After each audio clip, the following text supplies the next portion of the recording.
Welcome to Level Up Your Cybersecurity with Cybersecurity Central in collaboration with the National Cybersecurity Alliance.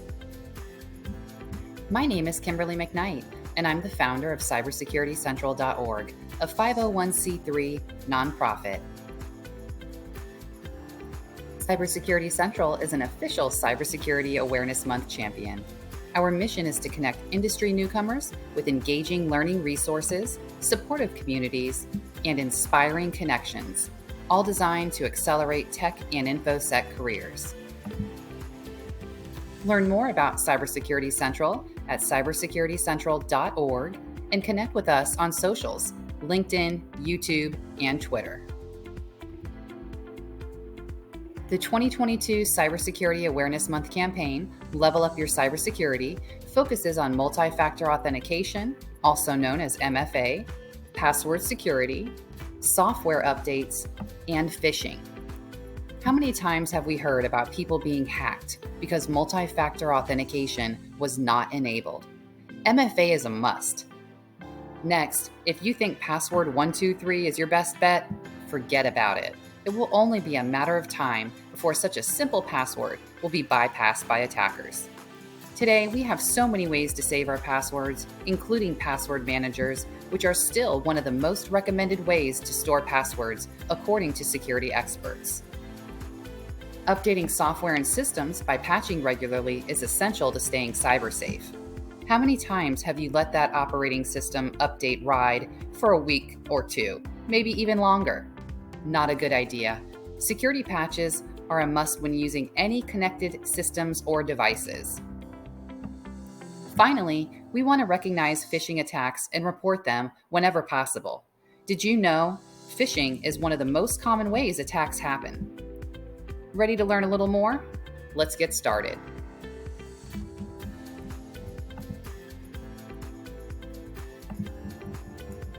So let's break it down. You may hear MFA referred to as 2FA or two-factor authentication. Sometimes it might be called two-step verification. Both are referring to multi-factor. But what are the types of MFA we have available today? Well, let's review some of those. Secure token. This is a separate piece of hardware that verifies a person's identity within a database or system. Another method of MFA, it's a user PIN, personal identification number. This is separate from your password. Typically, there are 4 to 6 digit numerical code that you use to gain access. Another method that's pretty common, the authenticator apps. These might be from Google, Microsoft, LastPass, or a variety of others that offer this service to authenticate your accounts when you log in.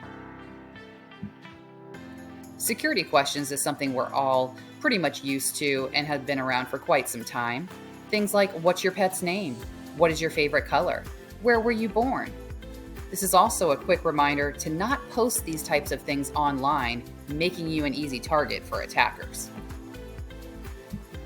Additional codes, sometimes referred to as one-time codes, are another way to authenticate user access. One that we see that's common more nowadays is the biometric identifier. The way that this MFA process works, it's implementing biometrics such as facial, retina, and fingerprint identification to authorize. Are you using multi-factor authentication? If not, you should be.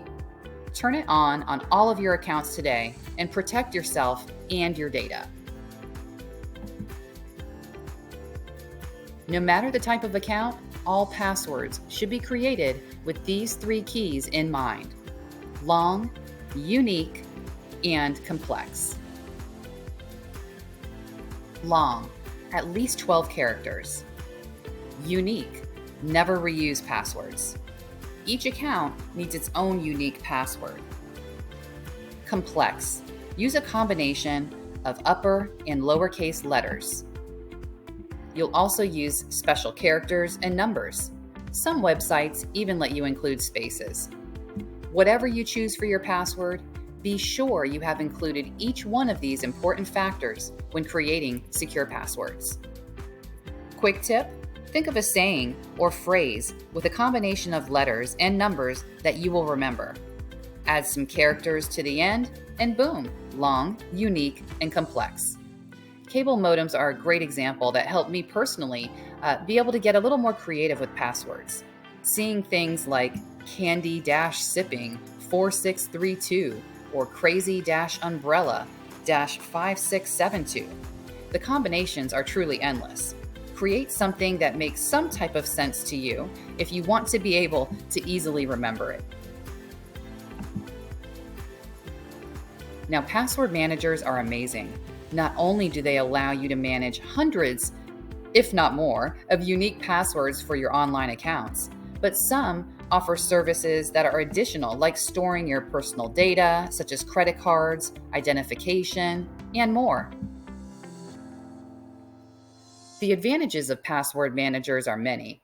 First, password managers now function across all devices and operating systems, allowing you to transition between your phone, laptop, tablet, and desktop, all seamlessly integrated. No more excuses.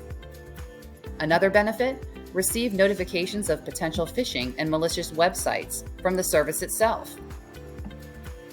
This next one's pretty important. How about protecting your identity while you're online? Instead of entering passwords insecurely online, exposing your data, password managers keep all of that data safe. Finally, the one most customers truly appreciate is the convenience factor.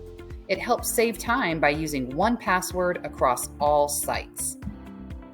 If you're not using a password manager, check out services from multiple vendors and then determine which service is going to be right for you. Software updates fix general problems and provide new security patches where criminals might get in. When downloading a software update, only get it from the company that created it. Do not use sketchy websites where malicious files may be waiting. Instead, go directly to the source. Remember, hacked, pirated, or unlicensed versions of software can often cause more problems than they are even worth. You might wind up with malware or even worse. Save yourself the headache and get legitimate licensed software. Why perform software updates? Because your IT team says so. Haha, just kidding. But that is an excellent reason. After all, updates are in their wheelhouse, and it's a part of their job to help keep end users safe. But some of the other reasons why updating software is important include keeping your devices running smoothly and repairing general problems that arise, like common bugs which cause errors. Software updates also install essential security patches needed to keep you safe while you're using them. As a reminder, always turn on auto updates when they are available. This allows your software to stay up to date regularly without any manual work on your part. It's important to learn how to see it so you don't click it. Once we begin to look for the signs of authenticity and validity, recognizing signs of phishing becomes much easier. Let's review some quick tips on how to clearly spot a phishing email.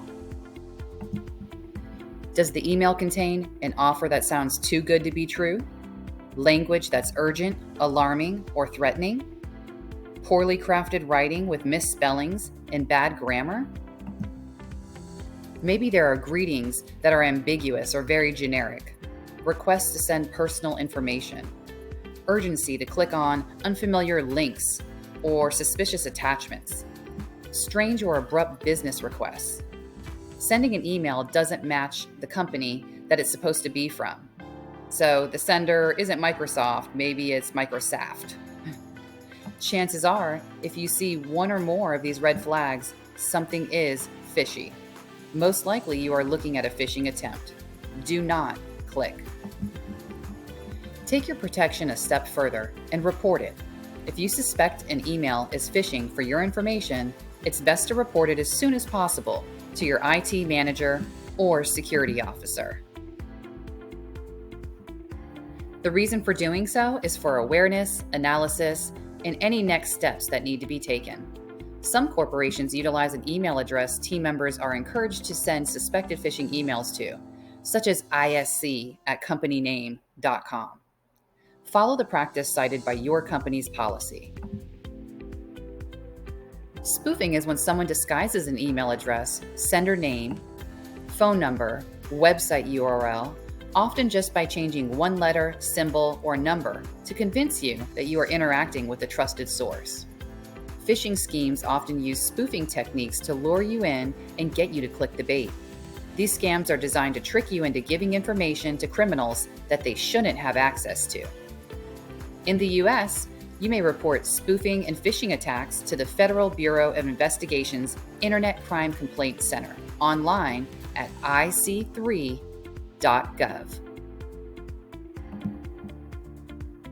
Now in its 19th year, Cybersecurity Awareness Month continues to build momentum and impact co-led by the National Cybersecurity Alliance and the Cybersecurity and Infrastructure Agency, CISA.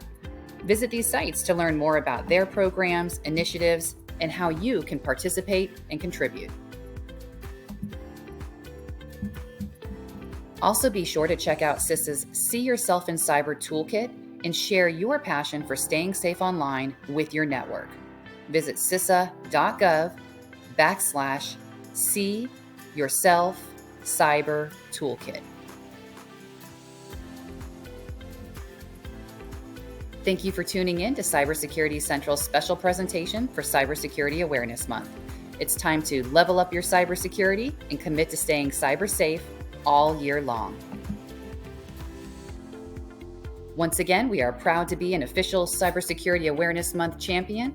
Connect with Cybersecurity Central at cybersecuritycentral.org, where you will find our social links, blog page, and our resources section.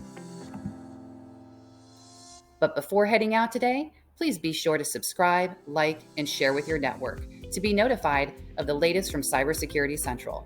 Take care, and thanks for attending our Cybersecurity Awareness Month presentation. Until next time, be cyber safe.